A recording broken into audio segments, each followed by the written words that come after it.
Hello, welcome back to our YouTube channel. ഇന്ന് ഞങ്ങളുടെ കുടുംബ വീടിൻ്റെ ഒരു വീഡിയോ ആണ് കേട്ടോ. ഇതിൻ്റെ ഷോർട്സ് ഞാൻ ഇട്ടിട്ടുണ്ട്. അപ്പോൾ ഇത് ഹസ്ബൻഡിൻ്റെ കുടുംബ വീടാണ്. അപ്പോൾ ഞങ്ങളിവിടെ തൃശ്ശൂരിൽ നിന്ന് ട്രിവാൻഡ്രത്തോട്ട് ഒരു 3 ദിവസത്തെ ലീവിന് വന്നിട്ടുണ്ടായിരുന്നു കേട്ടോ. 2-3 കല്യാണങ്ങളൊക്കെ ഉണ്ടായിരുന്നു. അപ്പോൾ അതിൻ്റെ ഇടയിൽ കിട്ടിയ ചെറിയൊരു സമയത്ത് ഞാൻ പറഞ്ഞു, വാ നമുക്ക് അവിടെ പോയിട്ട് റബ്ബറിൻ്റെ വളയിടാമെന്ന് പറഞ്ഞ് വിളിച്ചുകൊണ്ട് വന്നതാണ്. ഞങ്ങളുടെ കുടുംബ വീട്ടിൽ കുറച്ച് റബ്ബർ വെച്ചിട്ടുണ്ടായിരുന്നു. അപ്പോൾ അതിന് വളയിടാൻ വേണ്ടി ആളെയും പിടിച്ചുകൊണ്ട് വന്നതാണ് കേട്ടോ. ഭയങ്കര മടിയാണ്, പക്ഷെ ചെയ്തു തുടങ്ങിയ ആളങ്ങ് ചെയ്തോളും. അപ്പോൾ അതിൻ്റെ ഇടയ്ക്ക് എൻ്റെ അടുത്ത് ഏട്ടൻ പറഞ്ഞു, വേണമെങ്കിൽ വീഡിയോ എടുത്തോ എന്ന് പറഞ്ഞിട്ട് ഞാൻ വീഡിയോ എടുക്കാൻ വന്നതാണ്. അല്ല, ഞാൻ പണി ചെയ്യാതെ നിൽക്കുന്നതല്ല കേട്ടോ. ഇത് താഴത്തെ പ്രോപ്പർട്ടിയാണ്. എന്ന് വെച്ചാൽ ഈ വസ്തു 2 തട്ടായിട്ട് കിടക്കണം, താന്നിട്ടും പൊങ്ങിയിട്ടും. അപ്പോൾ താഴ്ന്ന തട്ടിൽ നമ്മൾ കൂടുതൽ വാഴയാട്ടോ വെച്ചേക്കുന്നത്. ഞാൻ നിങ്ങൾക്ക് ഒരു നല്ല സീനറി കാണിച്ചു തരാവേ. ഇത് ഈ പ്രോപ്പർട്ടിയുടെ ഒരു എൻഡിലുള്ള സ്ഥലം കേട്ടോ. മുളങ്കാടും അതിൻ്റെ താഴെ കൂടെ നെയ്യാർ ഡാമിൽ നിന്ന് വരുന്ന വെള്ളം പോകുന്നൊരു ആറുണ്ട്. ഇത് നെയ്യാർ ഡാമിനടുത്താട്ടോ ഈ പ്രോപ്പർട്ടി ഉള്ളത്. അപ്പോൾ നല്ല രസമാട്ടോ. ഞങ്ങൾ എപ്പോഴും പറയും, നമ്മുടെ വയസ്സൊക്കെ ആവില്ലേ, ഒരു 50-60 വയസ്സൊക്കെ ആകുമ്പോൾ ഇവിടെ വന്ന് സെറ്റിൽ ആവണം എന്ന് ഞങ്ങൾ എപ്പോഴും പറയും കേട്ടോ. അങ്ങനെ ഞങ്ങൾ കാത്തു സൂക്ഷിച്ച് വെച്ചേക്കുന്ന സ്ഥലമായത്.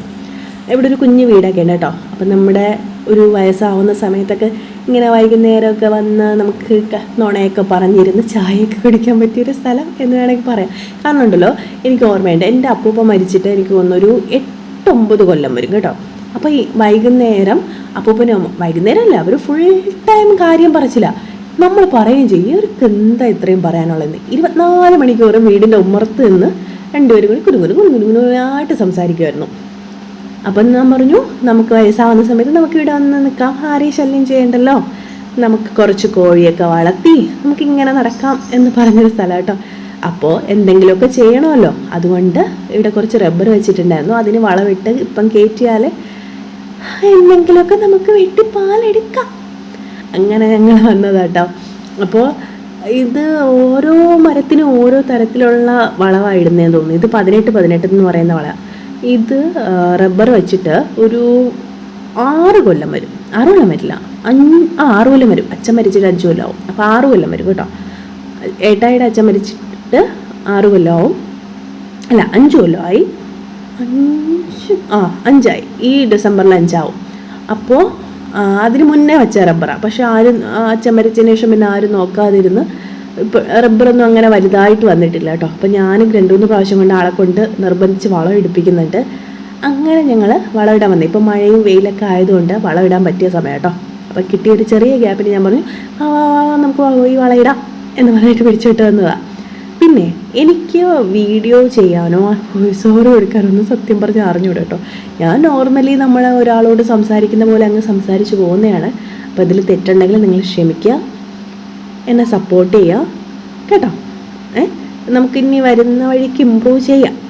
അപ്പോൾ ഇങ്ങനെ ഞങ്ങൾ പണിയൊക്കെ ചെയ്തുകൊണ്ടിരുന്ന സമയത്ത് ഇവിടുത്തെ വീടിനടുത്ത് ഒരു മാമിയുണ്ടേ, ഓമന അമ്മ അങ്ങാണ്ടാണ് അവർ വിളിക്കുന്നതെന്ന് തോന്നുന്നു. അപ്പോൾ ആൾ വന്ന് അപ്പോൾ ആളോടൊക്കെ സംസാരിച്ചുകൊണ്ട് നിൽക്കുവാണ്. അതൊക്കെ കഴിഞ്ഞ് ഞാൻ ഇനിയിപ്പോൾ വെട്ടുന്ന സമയത്ത് ഞാൻ വിചാരിച്ചു, ഇവിടെ കുറച്ച് കൃഷിയുണ്ട്. കൃഷിയെന്ന് പറയാൻ പറ്റില്ല, കുറച്ച് ഫ്രൂട്ട്സിൻ്റെയൊക്കെ തൈകളുണ്ട്. കൊക്കോയും റംബൂട്ടാനും ഒക്കെ ഉണ്ട് കേട്ടോ. അപ്പം ഞാൻ അതിലെന്തെങ്കിലും കാ പിടിച്ചിട്ടുണ്ടോ എന്ന് നോക്കിയിട്ട് വരാം എന്ന് ഞാനിങ്ങനെ പറഞ്ഞുകൊണ്ട് നിൽക്കുക. റംബൂട്ടാൻ്റെ സീസണായെന്ന് തോന്നുന്നു. അപ്പം ഞാൻ ഫ്രണ്ടിൽ ചെന്ന് നോക്കിയപ്പോൾ ചെറിയ 2-3 കായൊക്കെ ഉണ്ട്. അപ്പം ഞാൻ അതിൻ്റെ വിശേഷങ്ങളൊക്കെ ഇങ്ങനെ പറഞ്ഞു കൊടുക്കുക. റംബൂട്ടാനിൽ കാ പിടിച്ചു, അടുത്ത പ്രാവശ്യം വരുമ്പോൾ ചുമക്കുമായിരിക്കും എന്നൊക്കെ. അപ്പോൾ ആൾ പറഞ്ഞ് എനിക്ക് വെള്ളം വേണം എന്ന് പറഞ്ഞപ്പോഴത്തേക്കും ഞാൻ പിന്നെ വെള്ളമൊക്കെ കൊണ്ട് കൊടുക്കുകയാണ്. വെള്ളം കൊണ്ട് കൊടുത്ത സമയത്ത് ഞാൻ ഇങ്ങനെ പറയാം കേട്ടോ, പണ്ടേ ഭയങ്കര സ്പീഡാണെന്ന് തോന്നുന്നല്ലേ ഞാൻ സംസാരിക്കുന്നത്. പതുക്കെ പറയാവേ. ഞാനിങ്ങനെ പറയാമായിരുന്നു, പണ്ട് എൻ്റെ വീട്ടിൽ അത് ഒത്തിരി കൃഷി ഉണ്ടായിരുന്ന സമയം ഉണ്ടായിരുന്നു കേട്ടോ. നെല്ല്, മരിച്ചിനി, വാഴ ഒക്കെ. അപ്പോൾ ആ സമയത്ത് ഞങ്ങൾ പിള്ളേരൊക്കെ 11-11:30 ആകുമ്പോൾ പാടത്ത് പണി ചെയ്യുന്ന ആൾക്കാർക്ക് പഴങ്കഞ്ഞിയും ഒക്കെ ആയിട്ട് ഇങ്ങനെ തൂക്കുപാത്രത്തിലാണ് കൊണ്ടുപോകുന്നത്. ഈ നിങ്ങൾ കുടിച്ചിട്ടുണ്ടോ? അതായത് തലേ ദിവസത്തെ വെള്ളമില്ലേ, നമ്മൾ കഞ്ഞി വാർക്കുന്ന വെള്ളം, അതിനകത്ത് ഉപ്പിലിട്ട മാങ്ങയും അല്പം ഉപ്പും ഒക്കെ ഇട്ട് കഴിച്ചു നോക്കണം. ബാക്കകത്ത് വെള്ളം വരുന്നു. അപ്പോൾ താഴത്തെ പണി കഴിഞ്ഞിട്ട് ഞങ്ങൾ മുകളിലോട്ട് കയറുവാണ്. അവിടെ ഓൾറെഡി ഞങ്ങൾ വളം ഇട്ടിട്ടുണ്ടായിരുന്നു. അപ്പോൾ ഞങ്ങൾ പറഞ്ഞു, ഇനി പോവാം, കാരണം ലേറ്റ് ആയാലും ശരിയാവില്ല, ഇനി കുറേ പണികൾ ചെയ്യാനുണ്ടെന്ന്. ഈ ബാക്കിൽ കാണുന്ന കേട്ടോ കുടുംബ വീട്. അപ്പം ഞാൻ അച്ഛനും അമ്മയും ഉറങ്ങുന്ന സ്ഥലം കാണിച്ചു തരാവേ.